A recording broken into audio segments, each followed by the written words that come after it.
இப்ப நீங்க இருக்கிறது 2025ல நீங்க நியூ இயர செலிப்ரேட் பண்ணணும் அப்படின்னு உங்க ஃப்ரெண்ட்ஸோட சேர்ந்து மொத்தம் 57 பேரோட டிசம்பர் 31 அப்போ உங்களுக்கு புடிச்ச நாட்டுக்கு ஃபிளைட்ல இப்போ டேக் ஆஃப் ஆகுறீங்க. அந்த ஃபிளைட்டும் அப்படியே ஸ்மூத்தா போய்கிட்டு இருக்கு. நியூ இயரை நீங்க அந்த ஃபிளைட்லயே என்ஜாய் பண்ணிக்கிட்டு இருக்கீங்க.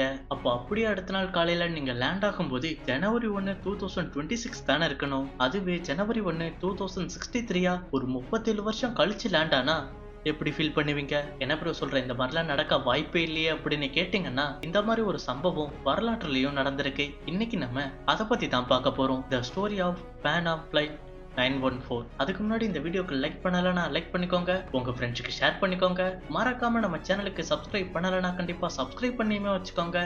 And welcome to mystery of Tamil.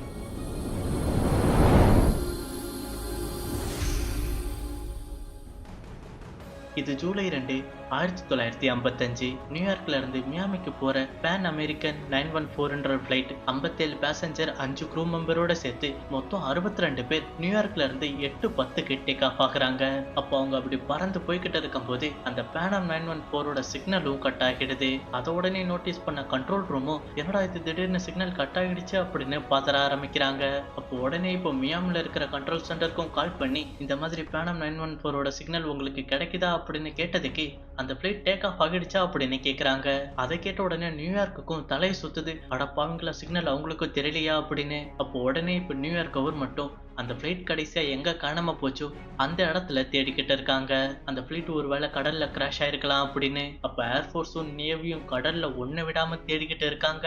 அந்த பிளைட் கடைசியா எந்த இடத்துல சிக்னல் கட் ஆச்சோ அதை சுத்தி 100 கிலோமீட்டர் ரேடியஸுக்கு தேடினாலும் அந்த பிளைட்டோட எவிடன்ஸ் எங்கேயுமே கிடைக்கல. அப்ப அப்படியே இப்போ சில வாரங்களும் தேடிக்கிட்டு இருக்காங்க. அவங்களுக்கு அந்த பிளைட் கிடைக்காததுனால சரி இதுக்கு மேல எங்க தேடியும் அது கிடைக்க போறது இல்ல அப்படின்னு அந்த நாட்டு கவர்மெண்ட்டும் ஒரு அனௌன்ஸ்மெண்ட் பண்றாங்க. பேன் அமெரிக்கன் 914னு சொல்ற விமானம் ஆக்சிடென்ட் ஆகி எரிஞ்சு போயிருச்சு. அதுக்குள்ள இருந்தவங்க யாருமே உயிரோட இல்ல அப்படின்னு. அப்ப என்னடா நீங்க வாட்டில ஈஸியா சொல்றீங்க இறந்து போயிட்டாங்க அப்படின்னு, செத்துப்போன குடும்பத்துக்கு என்னடா பதில் சொல்லுவீங்க அப்படின்னு கேட்டதுக்கு வேற என்ன பணம் தான் அப்படின்னு அந்த பிளைட்ல இருந்த எல்லா ஃபேமிலிக்குமே பல்கான அமௌண்ட்டை கொடுத்து அந்த கேஸையும் க்ளோஸ் பண்றாங்க.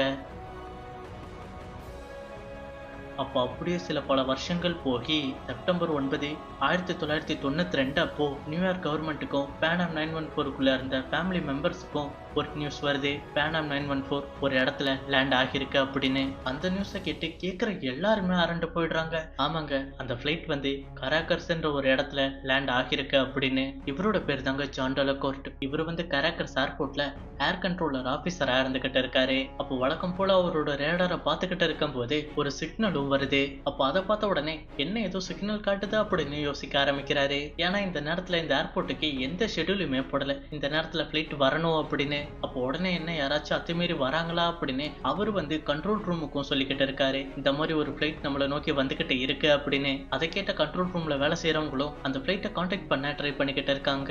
அப்ப ரேடார்ல மட்டுமே தெரிஞ்சுக்கிட்டு இருந்த ஃபிளைட் வந்து இப்ப தூரத்துல அவங்க கண்ணெதிரிலே தெரிஞ்சுக்கிட்டு இருக்கு. அப்ப எதுவும் எமர்ஜென்சி லேண்டிங்கா இருக்குமா அப்படின்னு போலீஸுக்கும் ஆம்புலன்ஸுக்கும் கால் பண்றாங்க.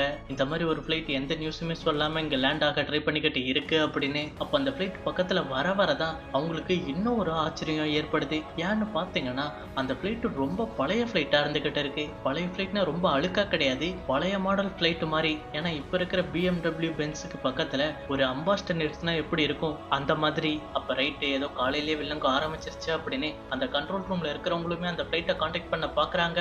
பார்த்தா அந்த ஃபிளைட்டுக்குள்ள இருக்கிற கேப்டனே அந்த கண்ட்ரோல் ரூமுக்கு கான்டாக்ட் பண்ணிக்கிட்டு இருக்காரு. இந்த மாதிரி நான் பேசுறது உங்களுக்கு கேக்குதா அப்படின்னு. அதை ரிசீவ் பண்ண கண்ட்ரோல் ரூமும் ஆமா நீங்க முதல்ல யாரு அப்படின்னு கேட்டதுக்கு அதுக்கெல்லாம் பதில் சொல்லாத அந்த கேப்டனும் ஆமா நாங்க முதல்ல எந்த இடத்துல இருக்கோம் அப்படின்னு கேக்குறாரு. அதுக்கு அந்த ஏர் கண்ட்ரோல் ஆபீசரும் நீங்க கராக்கர்ஸ் ஏர்போர்ட்டை நோக்கி வந்துகிட்டு இருக்கீங்க, நீங்க எங்க இருந்து கிளம்புனீங்க அப்படின்னு கேட்டதுக்கு நியூயார்க்ல இருந்து 57 பேசஞ்சர் 5 க்ரூ மெம்பரோட நாங்க டேக் ஆஃப் ஆகணும், 12:55க்குள்ள நாங்க மியாமிக்கு போகணும் அப்படின்னு அந்த பைலட்டும் சொல்லிக்கிட்டு இருக்காரு. அப்போ அதை கேட்ட அந்த ஆபீசரும் மியாமிக்கு போற ஃபிளைட் எதுக்குடா இங்க வருது அப்படின்னு, ஒருவேளை உங்களுக்கு எமர்ஜென்சி லேண்டிங்கா கூட இருக்கலாம், அதுக்கு ஏற்பாடு பண்ணுங்க அப்படின்னு எல்லாருமே இப்போ தயாரா இருந்துகிட்டு இருக்காங்க. அப்போ கரெக்டா அந்த ஃபிளைட்டும் இப்ப லேண்ட் ஆகுறதுக்கு ஒரு சில நிமிஷத்துக்கு முன்னாடி அந்த ஏர் கண்ட்ரோல் ஆபீசரும் அந்த பைலட் கிட்ட ஒன்னத்த சொல்றாரு. நீங்க மியாமி ஏர்போர்ட் பக்கத்துல இல்ல, இது கராக்கஸ் ஏர்போர்ட். மியாமி இங்க இருந்து 2100 கிலோமீட்டர் தூரத்துல இருக்குது. அது மட்டும் இல்லாம இப்ப நேரம் 9:55 மே 21 1992 அப்படின்னு சொல்றாரு. அதை கேட்ட அந்த பைலட்டுக்கு ஒரு நிமிஷத்துல தலையெல்லாம் சுத்த ஆரம்பிச்சிருச்சு. எது இது 1992 அப்படின்னு. அப்போ அதை கேட்குற அந்த ஏர் கண்ட்ரோல் ஆஃபீஸரும், நீங்க ஃபர்ஸ்ட் எதுக்கும் பதட்டப்படாதீங்க, ஃப்ளைட்டை பத்திரமா லேண்ட் பண்ணுங்க அப்படின்னு சொன்ன உடனே அந்த ஃப்ளைட்டுக்குள்ள இருந்த அந்த பைலட்டும் என் பக்கத்துல யாருமே வராதீங்க அப்படின்னு லேண்ட் பண்ண வேகத்திலேயே அப்படியே டேக் ஆஃப் பண்ணிட்டு கிளம்புறாரு. அப்போ கரேக்கர்ஸ் ஏர்போர்ட்டுக்கு அந்த சிக்னல் எப்படி வந்துச்சோ அதே திசையிலேயே மறைஞ்சு போயிடுது. அப்ப அதை பார்த்து அந்த ஏர்போர்ட்ல இருந்த யாருக்குமே ஒண்ணுமே புரியல. ஆமா, இப்ப இங்க என்ன நடந்துச்சு, வந்தா அவன் வாட்டுல பறந்து போயிட்டான் அப்படின்ற மாதிரி. அப்போ அப்படியே அந்த நியூஸ் இப்ப மக்களுக்கும் தெரிய வருது. மக்கள் எல்லாருமே அதை கேட்டு பயங்கர ஷாக்ல இருந்துகிட்டு இருந்தாங்க. அப்போ அதான் அந்த பிளைட்டை மக்கள் கடைசியா பார்த்த நாள் அப்படின்னு சொல்லிக்கிட்டு இருக்கும் போது நான் உங்ககிட்ட ஒண்ணு சொல்றேன், அது ஃபேக். ஏமாத்தி போட்டாங்க சித்தப்பா அப்படின்னு சொல்ற மாதிரி இது எல்லாமே ஒரு பொய்யான கதை. 1985 அப்போ வீக்லி வேர்ல்டு நியூஸ்ன்ற ஒரு பத்திரிகை நிறுவனம் தான் ஃபேமஸ் ஆகணும் அப்படின்றதுக்காண்டி இந்த கதையை கட்டுக்கதையா ரிலீஸ் பண்ணாங்க. அப்போ 1985ல இந்த மாதிரி பொறுமையா கதை சொல்ல ஆரம்பிச்சுட்டு 1992ல தான் இந்த கதையோட ஃபுல்ஃபில்லே பண்ணி முடிச்சாங்க. அப்போ அதை படிச்ச மக்களும் இது பொய்யான நியூஸாவே இருந்தாலும் அதை உண்மைன்ட்டு எல்லார்கிட்டயுமே சொல்லி நம்ப வச்சாங்க. அதாவது பல லட்சம் ரூபாய்க்கு ஒரு புது வண்டி வாங்கினாலும் அதோட டயருக்கு கீழே ஒரு 5 ரூபாய் எலுமிச்சு பழம் வச்சு ஏத்துனாதான் அந்த வண்டி நல்லா இருக்கும் அப்படின்னு சொல்லுவாங்கல்ல, அந்த மாதிரி. அதனால அந்த கரேக்கர்ஸ் ஏர்போர்ட்ல ஒரு ஆபீசர் இருந்தார் பாத்தீங்களா, அவரு உண்மையான மனுஷனே கிடையாது.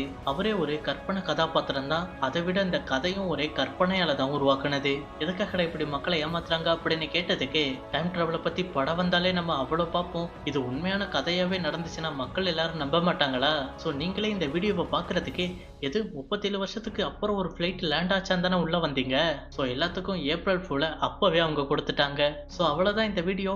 இந்த கதை உண்மை இல்லைனாலும் இந்த கதை எப்படி இருந்துச்சு, உங்களுக்கு பிடிச்சிருந்தா கண்டிப்பா லைக் பண்ணிக்கோங்க, உங்க ஃப்ரெண்ட்ஸுக்கு ஷேர் பண்ணிக்கோங்க. இந்த கதை எப்படி இருந்துச்சுன்னு உங்களோட தாட்ஸை கமெண்ட்ல சொல்லிட்டு அப்படியே போற போக்குல நம்ம சேனலுக்கு ஒரு சப்ஸ்கிரைபுமே பண்ணிடுங்க. அடுத்த ஒரு வீடியோல இன்னும் ஒரு நல்ல டாபிக் பத்தி பேசலாம். So have a great day.